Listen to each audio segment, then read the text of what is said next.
for this workshop on retirement planning and all related things. Thanks a lot, sir. Thanks for the introduction. This will be a very, very useful session. So this is what I'll be broadly covering. Screen visible? Are you able to see the golden ears? Yeah, yes, sir. So broadly, this is what I'll be covering. Please don't expect everything to be covered in the same fashion. The reason is that we are all coming with different backgrounds. For example, most of us would know all the things that is being told today. The way which I am trying to explain is I am trying to ensure that there is a flow is there, and I'll also ensure that all the subtle points and few takeaways will be there, which will enhance how you want to look at wealth.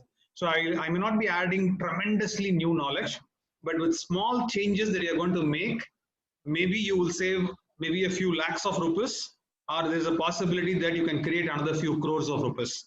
So that is for rest assured. So with that objective, I'm going to start the session today. To ask some kind of a personal question which is completely personal to you, my suggestion is you can call my mobile later on. Definitely, I'll give you a kind of a free advice for you. Now, I had also asked people to say that what is that they wanted to know more. I asked them to pick up 2-3 topics which they want to know more.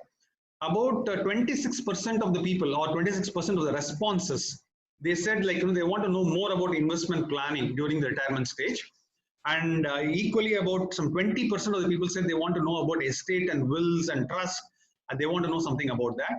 And 15% of them said regular cash flow, because the inflation is keep on going up, what should I do? The regular cash flow.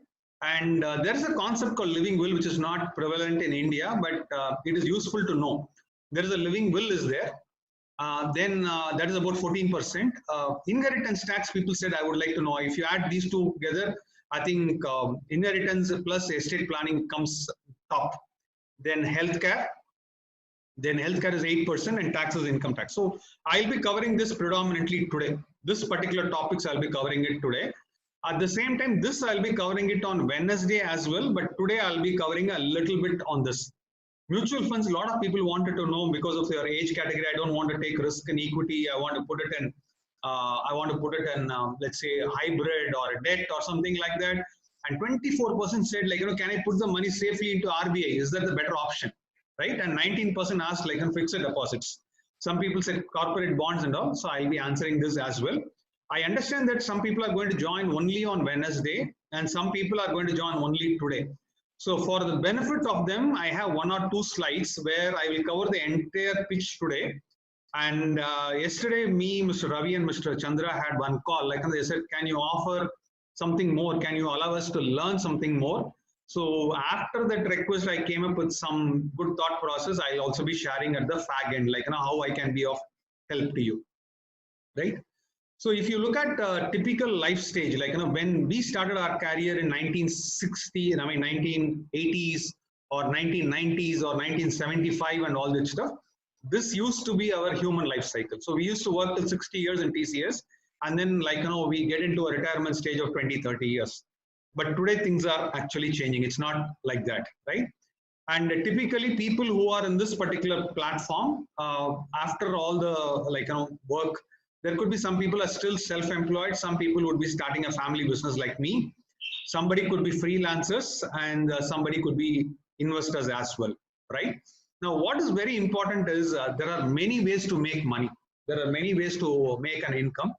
So I'll be talking about all different ways to make income. The first different way to make an income, if you ask me, is salary income.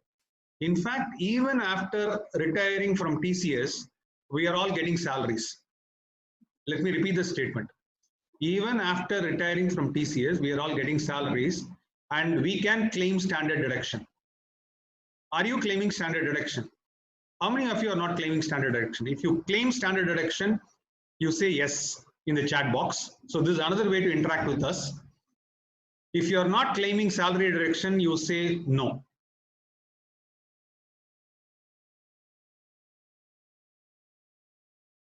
So Suri is saying yes, Behram says no, Mahesh says yes. The answer is yes. Actually, we should claim standard deduction. The answer is that is very simple. When we worked in TCS for a very long time, there is something called a superannuation fund. That superannuation fund was an employer-driven fund, and the money has been transferred to LIC. Within LIC, there are multiple options. Are there? I don't know which option you chose. The right option, now you can't change it, right? But those people who opted saying that pension for me, pension for my wife, and then give the corpus, maybe is a good choice. The second best choice is give me a pension for me and give the corpus to my legal heir. That's the next best option. That money which you're getting from TCS, like as a superannuation fund, which I am also getting, right? That is part of salary. And we are eligible to take, we are eligible to take standard action on that. Okay, good. So this is another small tip. Now, another chat box question. How many of you are having different types of income right now? How many of you, for example, I've listed all the things in blue color. So if you have 5 different types of income, just say type 5. If you have 3, just say 3.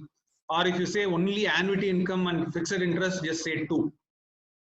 So these are the various types of income people can make. Salary income, 3, 4, 6, Mahesh. Yeah, absolutely.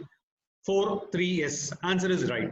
So what happens is there's nothing called a right answer or a wrong answer. But what I'm trying to say is you can maximize your wealth by having multiple streams of income. For example, during the season of COVID, for example, if rental income is not there, there are people who are not paying rent. If you had some other kind of an income, it will do it.